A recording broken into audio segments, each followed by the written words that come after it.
Ryan Gosling plays stuntman Colt Seavers, who speaks at the beginning of the movie on the significance of his industry to the history of cinema and television.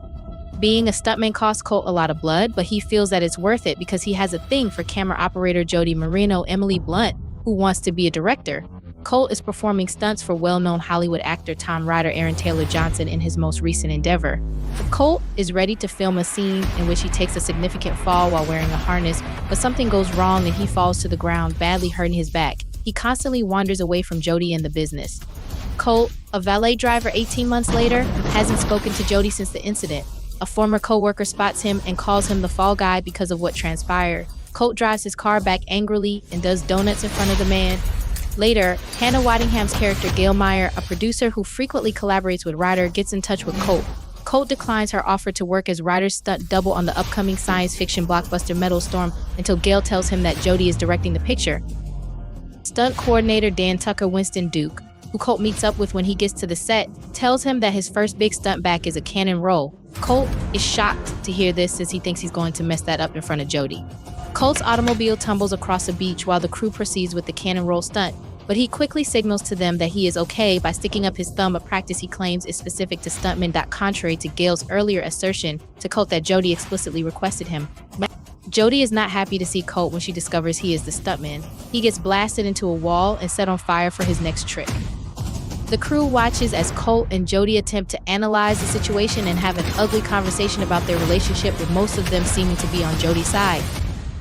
Gail stops by Colt's trailer to inform him that Ryder has vanished after having an affair with some dubious characters. She gives Colt the mission of locating Ryder in the next 48 hours in order to rescue Jody's filming. Then, before Jody arrives, Colt returns to his car and remembers his time with her while sobbing and listening to Taylor Swift. He has to act composed. He assures her that he won't let her down when they get in the car, and she tells him how important the movie is to her.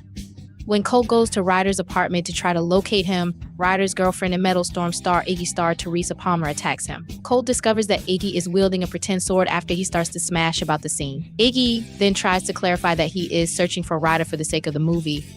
Iggy instructs him to find his drug dealer by going to the same nightclub as Ryder.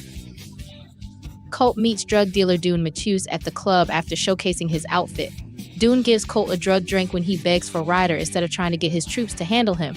When Colt starts to trip, he beats up 3 guys and chases Dune outside so he can get a cab. Colt prevents Dune from fleeing by jumping in front of the taxi. Colt is sent to a motel where he is to locate a man named Kevin and request a fruit platter after he informs Colt that he was hired to drug him. Colt also had visual hallucinations of a unicorn. When Colt runs into Jody at the hotel, she lets him know that the studio is interfering with the romantic plot of her movie. The key to Ryder's hotel room is contained in a fruit platter that Colt receives from Kevin, the concierge Ben Gerard. Colt tries using the door key a few times without success before smashing the door down to enter the room. When Jody calls, they joke about and discuss some ideas for the movie.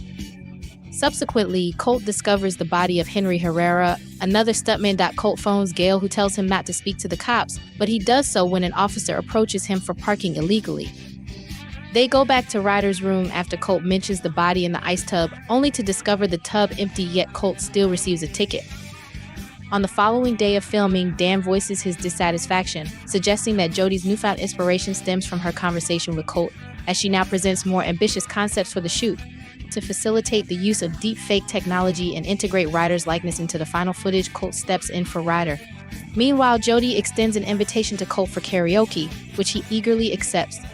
En route to the karaoke venue, Colt encounters Alma Martin, Tom's assistant, accompanied by a skilled canine named Jean-Claude, whom he has collaborated with before. Inquiring about Ryder, Colt learns from Alma that she last spotted him and Henry at a wild party, abruptly interrupted by Gail's urgent call. Alma, feeling pressured by Dressler, Ryder's security chief, reluctantly acquired Ryder's phone, suspecting its contents to be incriminating. She expresses willingness to surrender it on the condition of receiving producer credit for Metal Storm.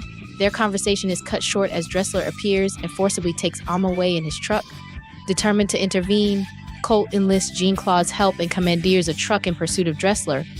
Meanwhile, Jody waits expectantly at the karaoke bar, growing increasingly disappointed by Colt's absence. Unaware of the unfolding chaos, she takes the stage to perform against all odds. Take a look at me now. As Colt confronts Dressler's henchmen, Jean-Claude proves invaluable, incapacitating them with well-placed bites. With Alma's assistance, they thwart the driver's efforts to flee.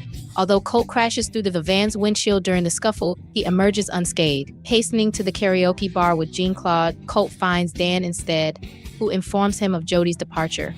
Colt and Dan enlist the help of fellow crew member Ventazara Michalis to hack into Ryder's phone, but they hit a roadblock when they realize they need Ryder's password. Determined to uncover the truth, they venture to Ryder's apartment, where they sift through a plethora of post-it notes until they stumble upon the password in plain sight. With Ventaz's expertise, they access the phone and stumble upon a damning video implicating Ryder in Henry's death. As the news breaks, naming Colt as the prime suspect, Dressler and his cronies descend upon them, sparking a chaotic shootout. In the midst of the chaos, Ryder destroys his own phone, intensifying the confrontation. Bound and at Ryder's mercy, Colt learns the shocking truth: Ryder orchestrated Henry's death and framed Colt to maintain his own reputation. Moreover, Gale was the mastermind behind the cover-up. Before Colt can process this betrayal, Ryder attempts to incinerate him, but Colt fights back, escaping onto a boat. Desperately trying to clear his name, Colt reaches out to Jody, but Gale sabotages his attempts to communicate.